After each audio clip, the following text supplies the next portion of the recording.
Hello everyone and welcome back to Painting with Martin. Today we're back with another Karak the board game and the expansion to Karak the board game, Karak the Regent painting series. And today I'm going to show you how to paint Valduk the Barbarian, looking like this.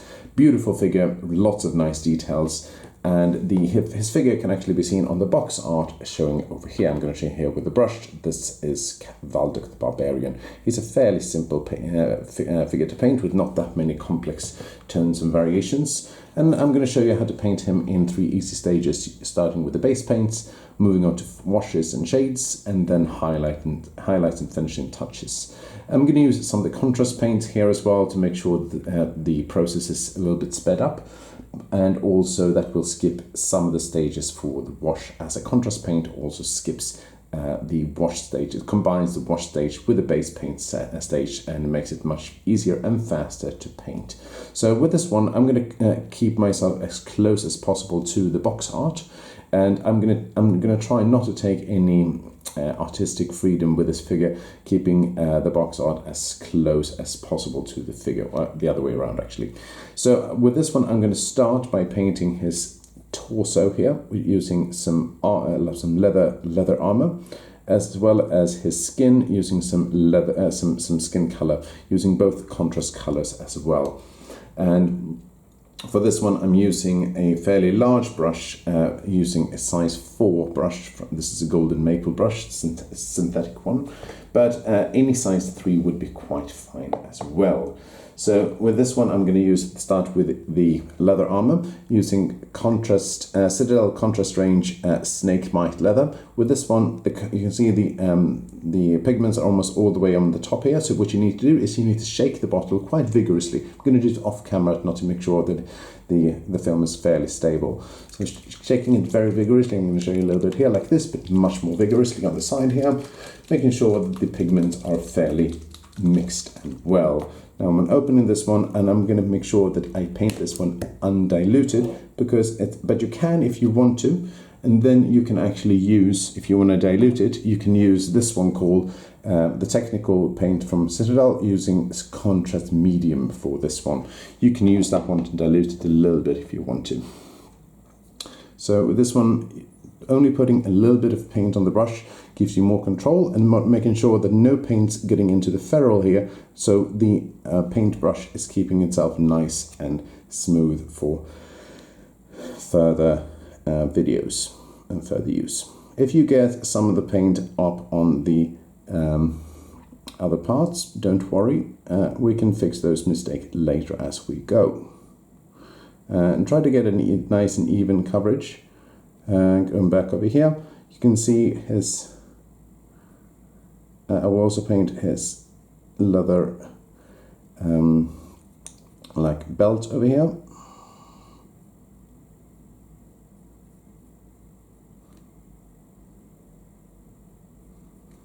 And moving up over here, the belt as well, up over here. I'm taking care not to cover the fur on his shoulders here.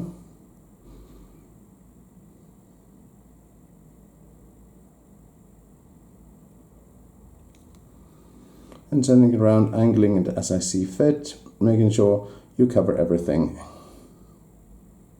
And we're starting with this paint because it dries fairly quickly, and you also know exactly where the leather parts stop and where it starts. Angling it over here, making sure I have everything covered, of course covering the belt up here too as well. And I have the box art actually up on my computer on my left, and I'm going to show you that. So I'm looking a little bit to the left, pausing as I see fit, to making sure that it's nice and smooth. I interpret the helmet of being a leather helmet. Those did exist at the time, so I'm going to cover this one with the same color here too. And going to cover also the thing here saying the eye visor, which I'm going to darken a little bit later as well. If you're not happy with this one, you can actually paint it in bronze color as well, or some dark rusty steel as well, adding the rust effects as well later on.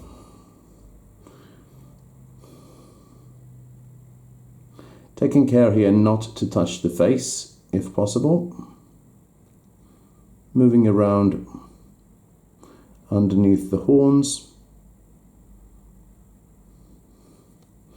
as well as covering the back. And if you see it's pooling too much, take a damp brush and move it around as you see fit, so you get a nice and even coverage here. Don't forget under the horns on the back side as well.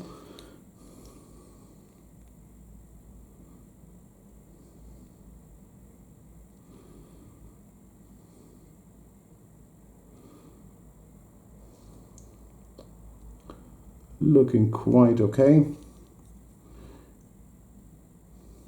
And already it's looking quite nice and a little bit better than the art itself. So with this one done, you can, if you want to, cover the scabbard here as well, which I'm going to do with the same leather. Or you can leave the knife out as well, if you want more of a brutal knife out, or like short sword out, depending how you want it. I want it clean and easy like this. Okay, now with this one done, I'm going to turn my attention to the skin.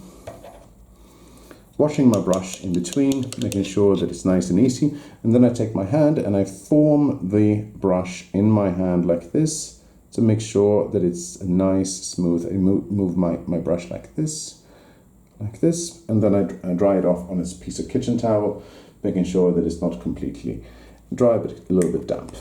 Okay, and then moving on to the skin, as I said, we're going to paint it with Speedpaint, Speedpaint series Crusader skin, which I've used before. Give it a good shake as well, and I'm going to put it out here on my palette. One drop is enough. Can be a large drop as well. And then going over all the skin details, which means legs,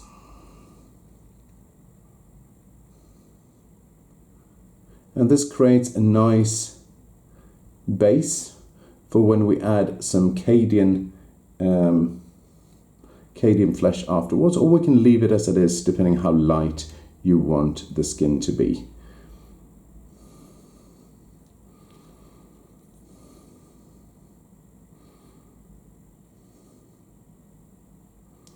And don't forget that you don't want it pooling too much on the surface areas. You want it to pool in the recesses if there are any. So where we have the muscles would be a nice idea. Turning it around so you get the back of his thighs.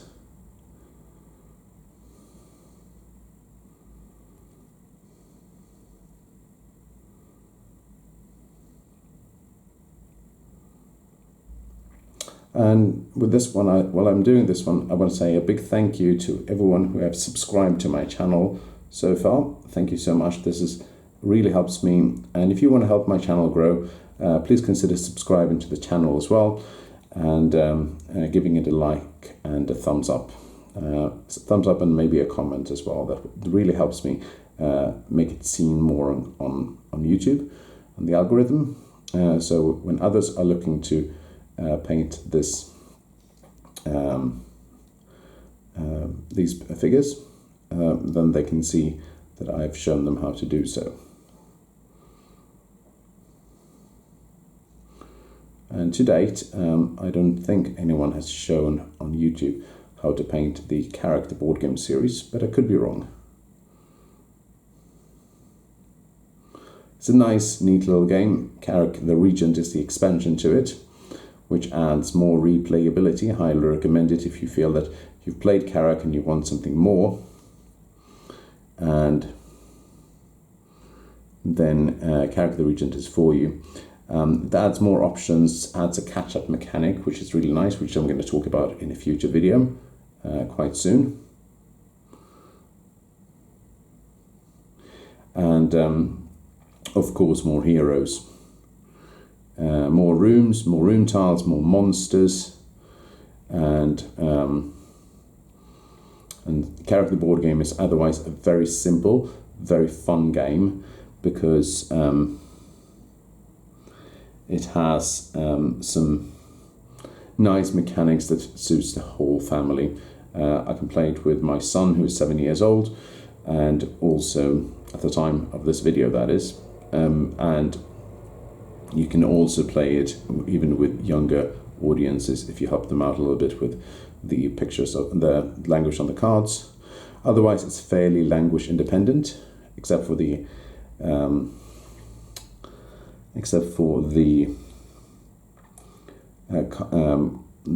special abilities here. Here I'm also showing you how to paint underneath the skin of the over here as well. Making sure that this one is covered is a spot that is usually really missed really easily.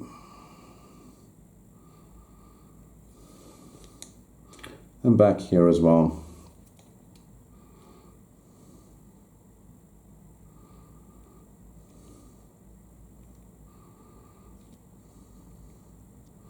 And that takes care of most of his skin. A small part here that I missed. And when it comes to, I also saw that he has some leather armor here, which I'm going to cover immediately with some snakebite leather. I missed that. So we'll come back to this one and paint this one immediately. And we have it over here. Don't need to shake the bottle again, just apply a little bit of paint to make sure it's covered.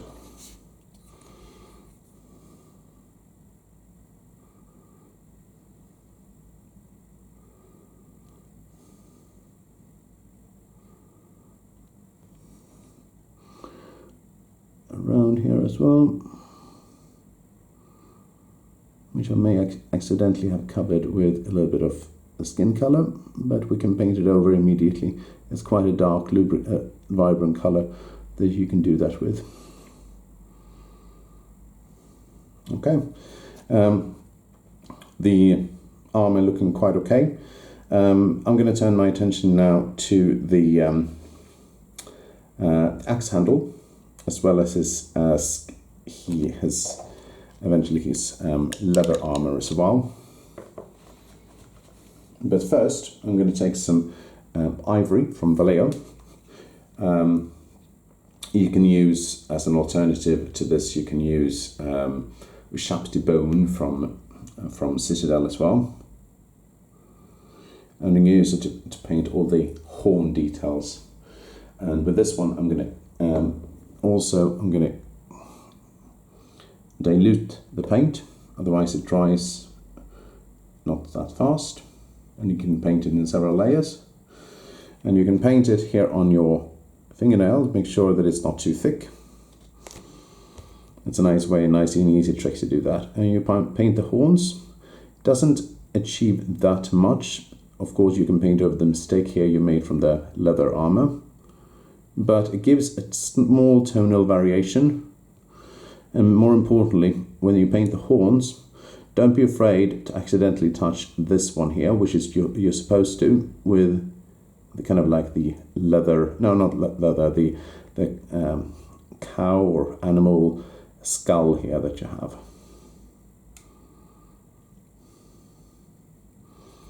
All right, anything here else that I'm missing here in terms of horns? No, it looks like fairly okay with this one.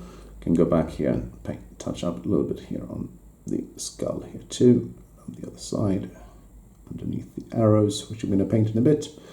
Now, with this one, let's turn our attention to the axe handle. And the axe handle will use another contrast color called Contrast Wyldwood from Citadel. See if you've seen it here before. This one, given a good shake as before, all contrast range, only dipping the tip of the brush here, because the contrast colors and metal colors especially, they have a tendency of ruining your brush very quickly if the paint gets into the ferrule here, so try to avoid that. I've ruined a number of other brushes with this, and that's not very nice. Making sure that you touch a little bit here and the thing here in between. making sure everything is touched up.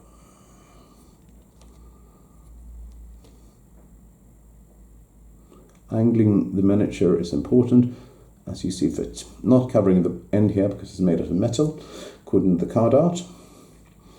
And with this one, that takes care of the axe handle. You can also, with this one, paint the arrows with this figure here, arrow here, and the back side too. If there is a little bit too much interference with the ivory, you can weight it a little bit as well with that. So we're going to use the highlight stage in a bit, in a few stages as we have here, because the paint is drying in different ways. So we're now coming back to the his dark-skinned, no, not dark-skinned, but his fur. I'm going to use Rhinox hide from Citadel here. It's quite a dark color. So again here I'm diluting it about 50-50 with water, making sure it dries faster, and more importantly it doesn't obscure any details. And again, put a little bit of, don't put the paint on all the way into the ferrule. It's very tempting to do that because you get more paint on the brush, but you're actually fooling only yourself when you do that and destroying your brush.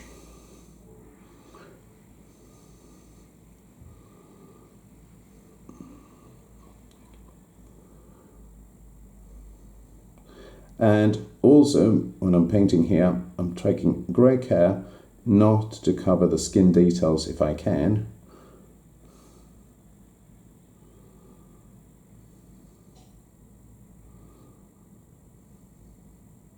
Which I did here by mistake. We can cover it up later on with some Cadian Fleshtone from Citadel, but it will be preferable if you don't. Valduk the Barbarian has an interesting special ability. The more life he loses from like fighting monsters and stuff like that, the stronger he becomes. So if he is taken down all the way down to only have 1 or 2 hit points left, he can actually deal more damage, which is like very much in line with traditional barbarians in D&D who can rage. So I think that's where the inspiration comes from. Angling the miniature here is as see fit.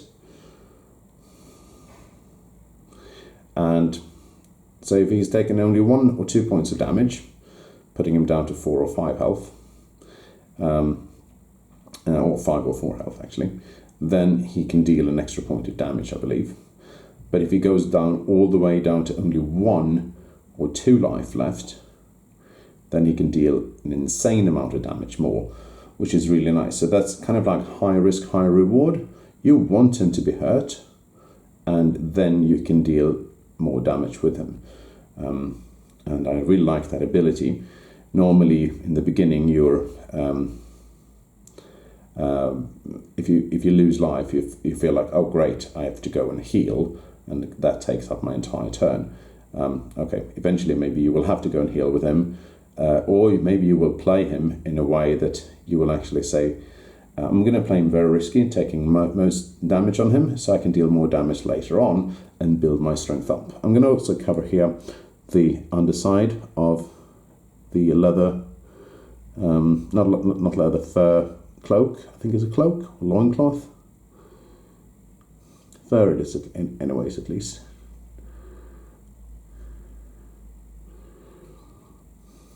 Underneath here as well, some more points.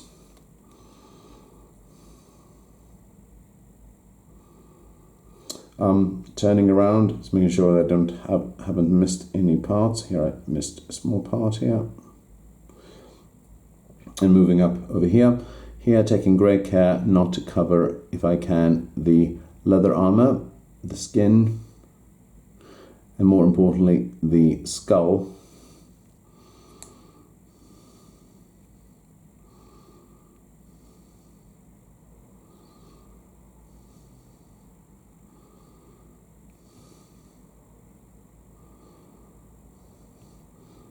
and dipping my brush in the paint as I see fit to make sure I have total control of what I'm painting on. And I prefer to actually paint the hardest parts first and then moving on to the easiest part. So painting all things next to the leather, and then I can be more liberal with the paint as I go. So in between here, there's supposed to be some leather, some fur. We're coming up towards the end of this first stage. Here you can be a little bit faster. And I'm holding the paint here very close to the bristles to give myself maximum control. Turn it around. We'll see here we have some other parts here.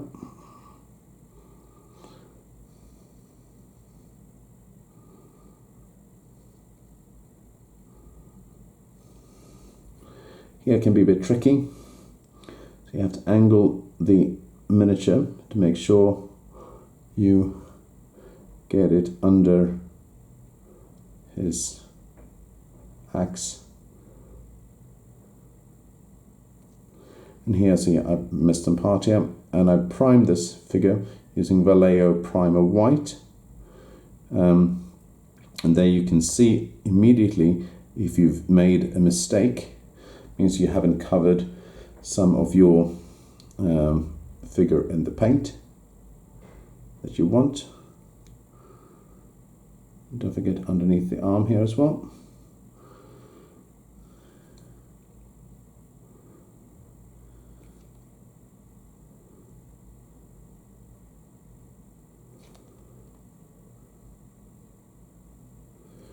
There we go. So this is what it looks like with the top parts done. Here's a small part here we need to figure out. Now we're going on to the top of the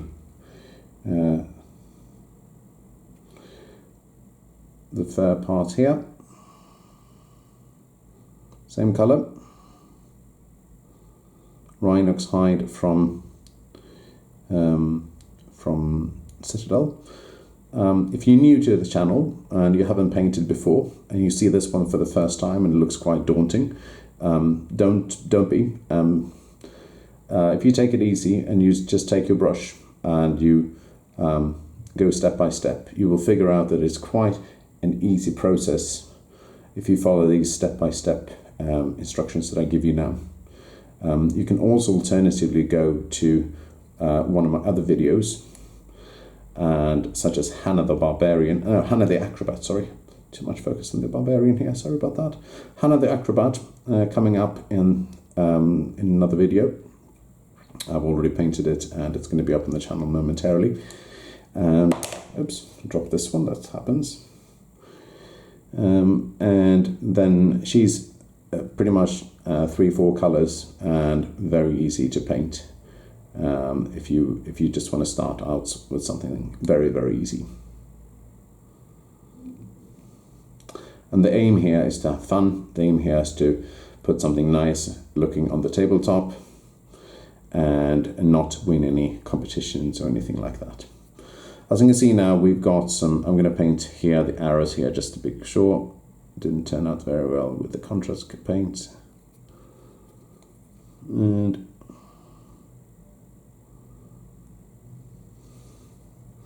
there we go. So now what we've got done really is we have the front of the face, we have the shoes, and we've got the axe. And I'm going to start with using the axe, cleaning my brush in between. And you can use this in two ways. Either you can put some German grey from Vallejo and give it a nice dark shine, nice dark surface on it, or you can take natural steel from Vallejo and put it straight on, give it a bit of shake, and then you have to apply a wash afterwards to darken it. The first thing we're going to do with this one though is we're going to count the arrowhead over here.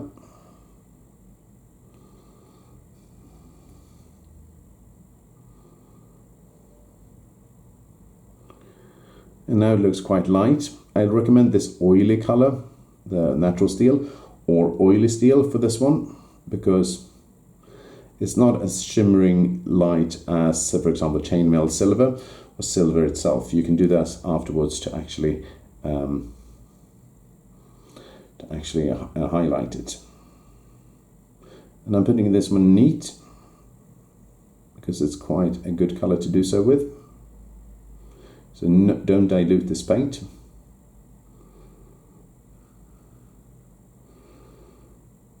Nice and even coverage. And angling the miniatures to see have I finished everything, and here I noticed that I haven't. Then we've got the part over here on the back.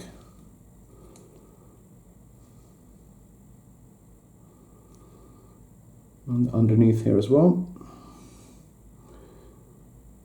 As well as the sword, or short sword. I take it's a short sword or a long dagger. You can paint this with this color too.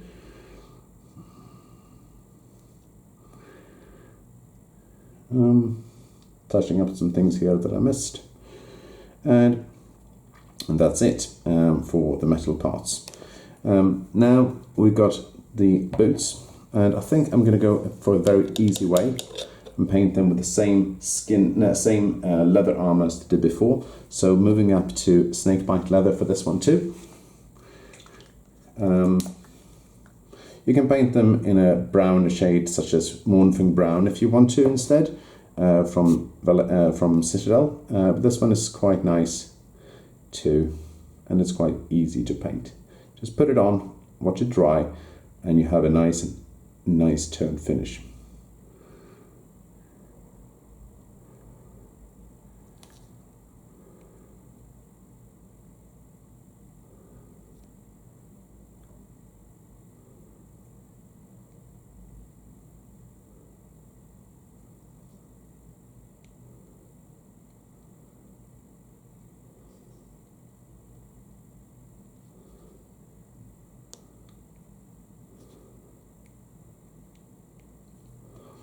All right, something like this. So we've got the face, and we've got the arrows left. Arrows I'm going to leave as they are from the white primer. You can color them in red and green to give us a little bit of variation in this one, but they don't really show on the box art, so you can be very liberal with this, or you can leave them white as per the instructions from the manual. So I'm going to leave them as they are for now, but I'm going to turn my attention to the face. And for this one, I'm going to use some pure white from Vallejo, as per the card art. And I'm not diluting this one. I just wanted pure white around like his beard.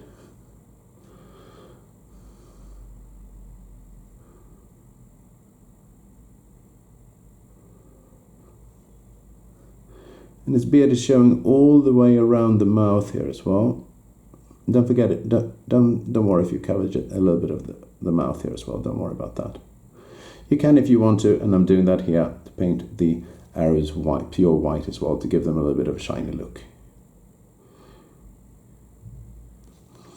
All right, and this one is the base colors and some of the washes. So looking quite okay already. Put this one up over here. Maybe I can angle the light a little bit. See it over here, and that's what he looks like. If you're happy with this, you can actually leave it like this, paint the base, and put a sealer on it, like a matte varnish on it, and he's ready for the tabletop. But if you want to add a little bit more and make him look a little bit more standing out, you can continue watching. And now what we're going to do is we're going to apply a wash, a black wash. You can think about, why would I apply a black wash here? Well, first of all, I'm going to apply a black wash on the, and this is black wash from Vallejo,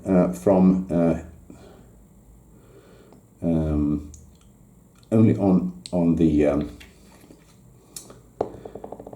animal skeleton thingy here. And that means it's going to stand out a little bit more. I want it to be a little bit darker. I want the hollowness of the skull to be a little bit more looking like a skeleton.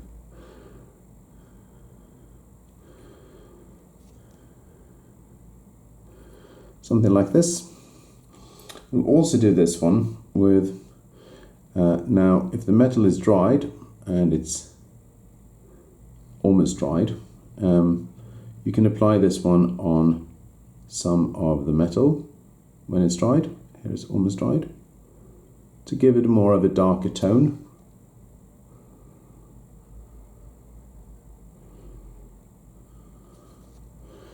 Something like this. And for the arrow too here. Now, this one is mostly done. Normally you can apply a wash on the leather, on the fur parts. I would advise some Agrax Earth shade for this one from Citadel. I'm not going to do that now. I'm going to actually focus my attention on his skin details because it's quite prominent.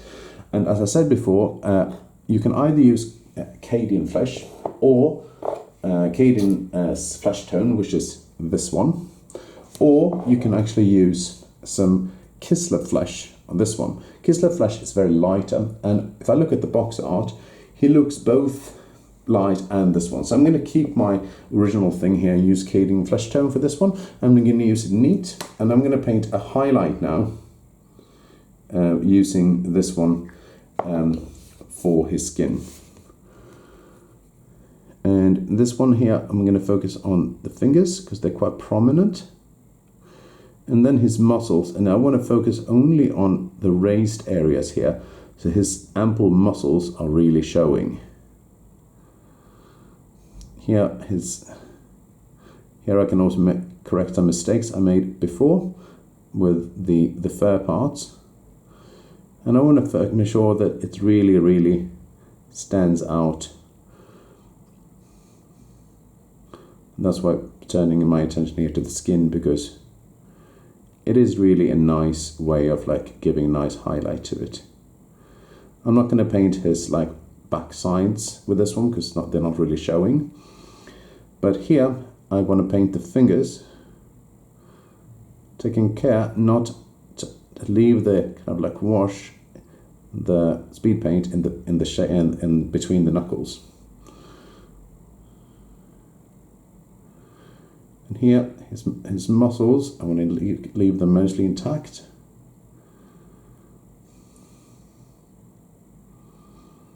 Unless there's some parts here I missed with the white, and then I can cover it.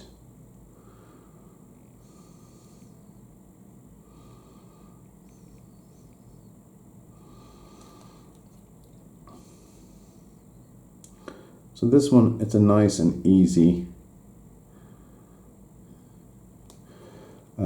way to highlight your miniatures. First with a skin-toned speed paint, and then only straight away with some, here I missed some white here part as well, so I can tone this one up, and then some Cadian Fleshtone is one of my favorites. So this one done with the skin, which is nice. It looks quite okay already. And then you can either leave the leather as it is, and kind of like a dark leathery, like barbarian finish, which I'm going to do. With the exception of the head, I want a little bit more of a tonal variation on the head. But I will actually add a small metal part now, which I forgot in the past. And that is his belt here. There's a small belting here, belt buckle, which I forgot. And when this one is completely dry, I can add a nice tone on the metal part as well, but we're not there yet. So back to the head, and the white is almost dried as well, which is nice. So in this case, I'm going to take some XV88, I believe it's called. Oh, something fell there. And I'm going to take a dry brush, and I'm going to move my In this case, some XV88 would be nice here. You can also alternatively use tau-like ochre.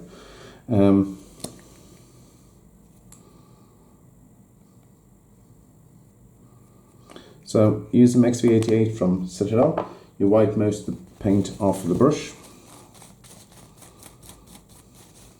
until you have a nice tonal finish. You can touch it on your hand, and then you can dry brush this one on top of the helmet here using a stiffling motion. And this is quite a heavy dry brush because and I touched accidentally the horns, which I'm going to have to touch up a bit. Stiffling motion.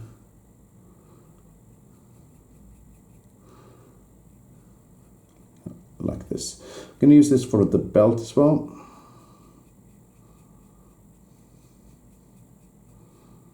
It means that there's going to be a little bit of variation here on the belt. And here, if I can reach the belt, I can do that too.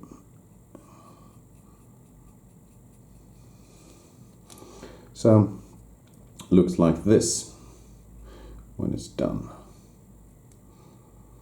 Underneath here as well. Okay. And now, I'm going to use this one also on the forearm guards. Give me an opportunity to blend it in together. Boots I'm going to leave as they are. So only this one had a forearm guard, which is nice. But I'm going to use those also on the leather scabbard here. And then you have a clear variation of leather colors, both the leather helmet and the scabbard, as well as the belt and the skin and the forearm guard, as well as the rest of the leather armor, which is nice. Then, after this one is done, I'm going to check here if it's actually finished. But I still have some touch-up to go for the horns, which now are covered by this one. And I'm going to check here if it's finished. And now you can actually do a highlight here on the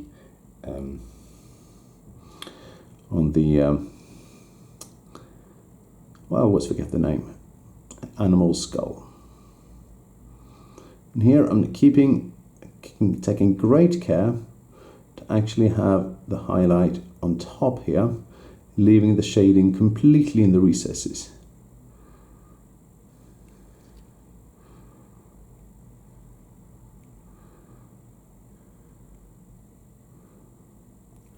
So it looks like this. Do a little bit more underneath here. And this is a great way of making it look like an actual skull. Fantastic way. So this one done.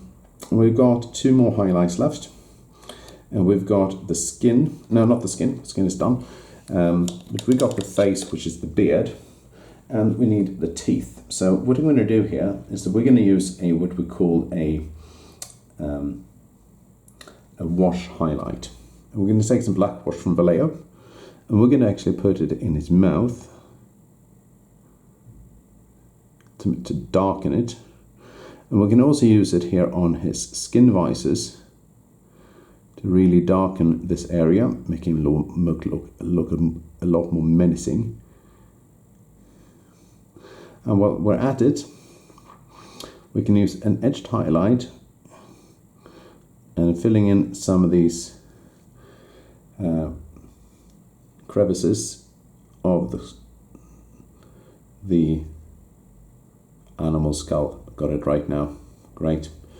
Here for this one, for the nostrils, as well as tone down the hilt of the short sword. So when this one is done here, you can actually see that he actually has some blackened teeth, which you can actually, when this one is darkened, you can actually highlight with some white as well, if you like to do that. So moving around, you can see here now that the blade here is almost completely dry. And we're going to move on to one of the last highlights of this video. Thank you very much for staying with me for such a long time. And for this one, we're going to use either some pure silver or some chainmail silver, if I can find the color again.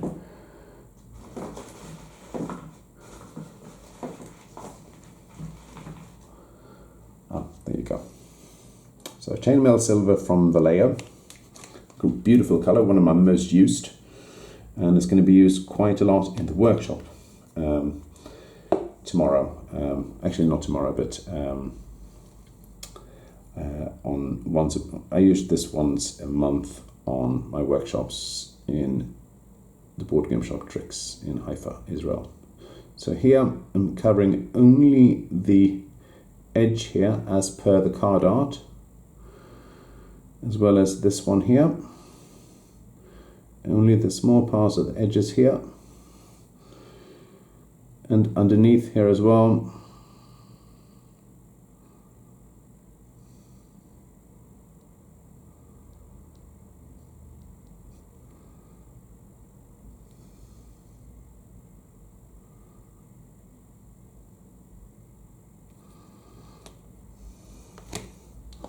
Looking like this. And since the wash has almost completely dried that, I can also do this small parts here on the sword, short sword. So the pommel and the sword guard, leaving the sword handle quite intact as they are there. So now we'll go back to the final thing, which is some pure white. And with this one I'm going to change it to a very fine detailed size 000 brush. If you don't have a 000, a size 1 or size 0 brush would be quite okay as well. And here I'm going to paint only the teeth.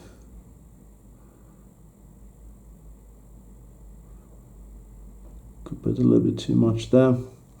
Something like this. If it's too much, you can do it again, put some wash, and then apply it over again, which is fine. Here I'm going to use a small edge highlight on the tip of the animal's skull, making sure it stands out.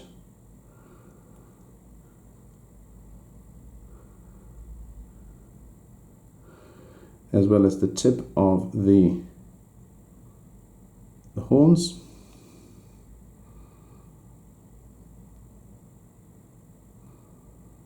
Making sure they look menacing. And this is Valduk the Barbarian.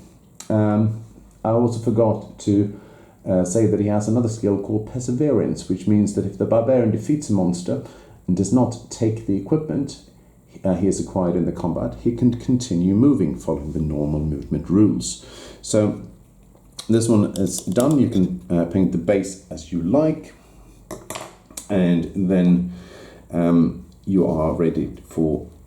have ready one more miniature for Karak the Regent's expansion to Karak the board game. Again, thank you very much, Albi, for giving this one to me in Essence Spiel last year. If you like this video, please don't hesitate to like, leave a comment, and more importantly, share it and subscribe. I would really like to do more videos, and you subscribing to my channel really helps me a lot. So thank you very much to all of you who have subscribed to the channel before, as I said, as well as those who watched this video and consider subscribing now. Thank you very much for watching, and I'll see you in the next video.